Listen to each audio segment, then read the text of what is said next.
Sinha. Sanjay sir, बहुत शुक्रिया आपका समय देने के लिए। स्वागत है आपका 18। सर, आपकी ही दृष्टि की जरूरत थी, क्योंकि आप दूर से भी चीजों को देख लेते हैं, समझ लेते हैं, परख लेते हैं। सर, ये सिचुएशन अब किधर जाती दिख रही है? क्योंकि ये ट्रंप के हाथ में है या फिर ईरान के हाथ में है? क्या बाजार में परेशानी के दिन अभी कुछ टाइम और चलने वाले हैं? तो देखिए, जैसा मेरा मानना रहा है कि बाजार पे दो फैक्टर्स का प्रभाव काफी रहेगा। एक तो क्रूड के प्राइसेस का और दूसरा रूपी डॉलर एक्सचेंज रेट का। एक तीसरा आयाम भी इसमें अब जुड़ गया है कि अब स्ट्रेट ऑफ हॉर्मुज में अगर सप्लाई लाइंस फिर से बाधित हो गई तो हो सकता है कि बाकी कमोडिटीज के प्राइसेस भी ऊपर जाएंगे। तो मैं आश्चर्यचकित नहीं हूं कि बाजार पिछले 5 दिनों से गिर रहा है, क्योंकि अगर आप ये तीनों फैक्टर्स को अलग-अलग तौर पे देखें, तो अगर आप क्रूड के प्राइसेस को देखें तो इसका हमारे मैक्रो इकोनॉमिक इम्पैक्ट इससे होने वाला है। दूसरा, क्रूड के प्राइस ऊपर जाने के कारण जो हमारा रूपी डॉलर एक्सचेंज रेट अब ऊपर जा रहा है, उससे एक और आशंका खड़ी हो जा रही है कि जो फॉरेन पोर्टफोलियो फ्लोज, जिसमें कि पहले बहुत जोर से बिकवाली थी, फिर उसमें बिकवाली कम हुई और बाद में कुछ समय के लिए पॉजिटिव भी हुआ, क्या यह दोबारा बहुत जोर से नेगेटिव हो सकता है? तो इसमें कुछ आंकड़े अगर मैं आपको दे दूं, तो 28 फरवरी से लेके 5 जून तक, जब ये वॉर की स्थिति थी और आरबीआई और गवर्नमेंट की पॉलिसी नहीं आई थी, तो नेट एफआईआईज करीब 4,000 करोड़ पर डे बेच रहे थे। वही नंबर 5 जून से लेके 17 जून, जिस समय तक कि ईरान और यूएस के बीच में एमओयू साइन नहीं हुई, तब तक ये घट के 1100 करोड़ का हो गया था। और वहां से लेकर जुलाई के फर्स्ट वीक तक ये नंबर एक्चुअली 700 करोड़ का पॉजिटिव हो गया था। तो ये एक तो क्रूड का दाम मैक्रो इकोनॉमिक शंका पैदा कर रहा है, और ये जो रूपी में डिप्रिसिएशन फिर से हो रहा है, उससे एफआईआई फ्लोज में गिरावट आने की संभावना पैदा हो रही है।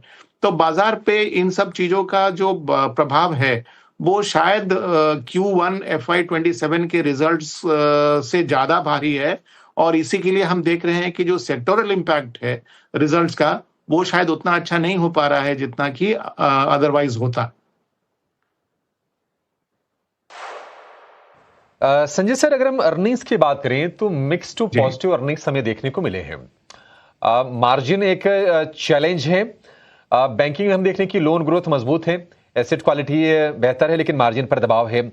आईटी हमने देखा कि अनुमान से थोड़ा सा कह सकते हैं कि बेहतर प्रदर्शन रहा है। कैसे आपने अर्निंग सीजन को एनालाइज किया है, और क्या आपको ग्रीन सिग्नल्स नजर आ रहे हैं अर्निंग्स में?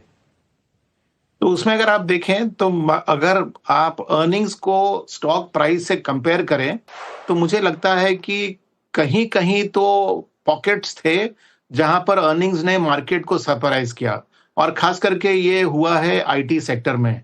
वहां पर चूंकि आशा ही नहीं थी कुछ भी अच्छा आने का, तो जब शुरू के जो रिजल्ट्स आए वो अच्छे रहे, तो हमने देखा कि आईटी में एक गति आ गई।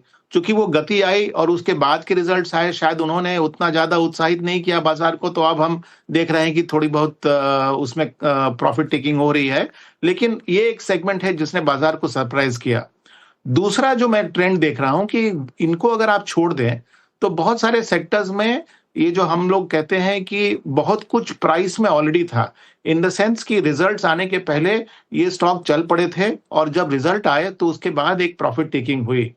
मेरे ख्याल से हर बार ये जो क्वार्टरली सीजन रहता है, ये बाजार के लिए एक कंसोलिडेशन का फेज रहता है, जिसमें कि जो लोग पहले से पोजीशन लिए हैं वो प्रॉफिट बुक करते हैं, और फिर नए निवेशक आते हैं।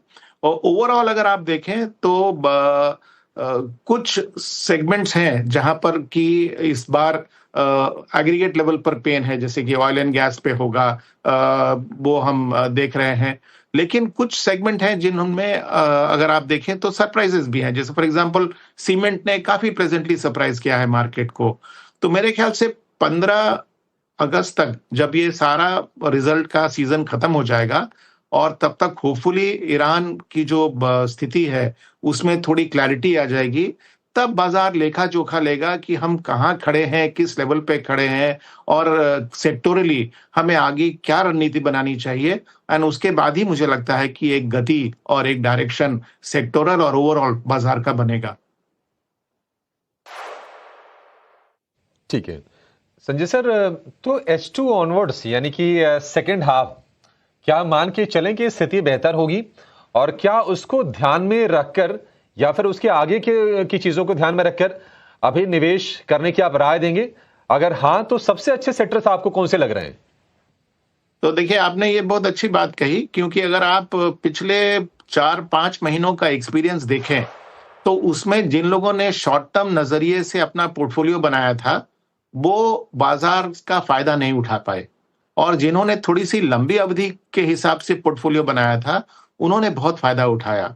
मेरा अपना अनुमान है कि अगर आप कुछ फैक्टर्स को अपने सामने रखें, तो जो एक सबसे महत्वपूर्ण फैक्टर है कि इतनी बड़ी जियोपॉलिटिकल सिचुएशन के बावजूद भारतीय मैक्रो इकोनॉमिक स्थिति जो है वो इतनी मजबूत रही, ये एक बहुत बड़ा फैक्टर है। और इसके पीछे जो सबसे बड़ा कंट्रीब्यूटिंग रीजन था, वो ये था कि हमारी जो डोमेस्टिक कंजम्पशन है वो काफी अच्छी रही।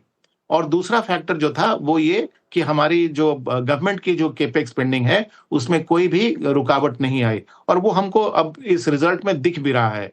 अगर हम इन चीजों को सामने रखें और माने कि ये चीज नहीं बदलेंगे, अगर जियोपॉलिटिकल स्थिति काफी समय तक अगर इस तरह से खींचती चली गई, तो हमारी रणनीति क्या होनी चाहिए? मेरे ख्याल से कोई भी पोर्टफोलियो किसी भी एक तरफ लॉपसाइडेड नहीं होना चाहिए। उसमें डिफेंसिव और सिक्लिकल का सम्मिश्रण होना चाहिए।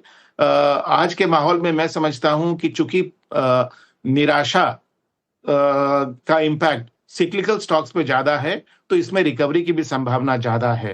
तो अगर आप अपना पोर्टफोलियो बनाएं जिसमें कि करीब 30 से 40% डिफेंसिव स्टॉक रखें, और 60% से 70% अगर सिक्लिकल रखें, तो मेरे ख्याल से आप अगले 12, 24 और 36 महीने का अगर होराइजन लेके चलेंगे, तो आपको इसमें फायदा होगा। संजय सर, अभी भी आप आईटी को डिफेंसिव में रख रहे हैं क्या सर?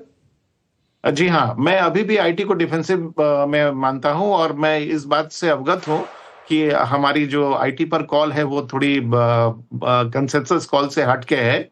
हमारा अपना मानना है कि देखिए, आईटी सेक्टर का जो आउटलुक है उसको हम 3 भाग में बांट सकते हैं।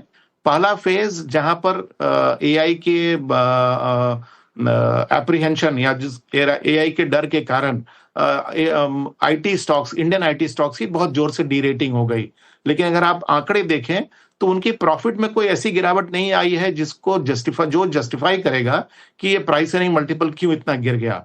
और आज अगर आप देखें, तो जो बड़े-बड़े आईटी स्टॉक्स हैं वो अपने multi year lowest price earning multiple पे ट्रेड कर रहे हैं।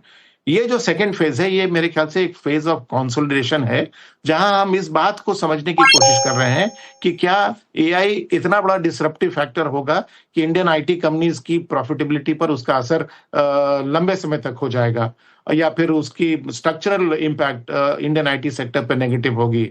ये फेज ऑफ कंसोलिडेशन जो है, जहां मुझे लगता है कि शायद 2-3 क्वार्टर लग जाएं बाजार को ये समझने में।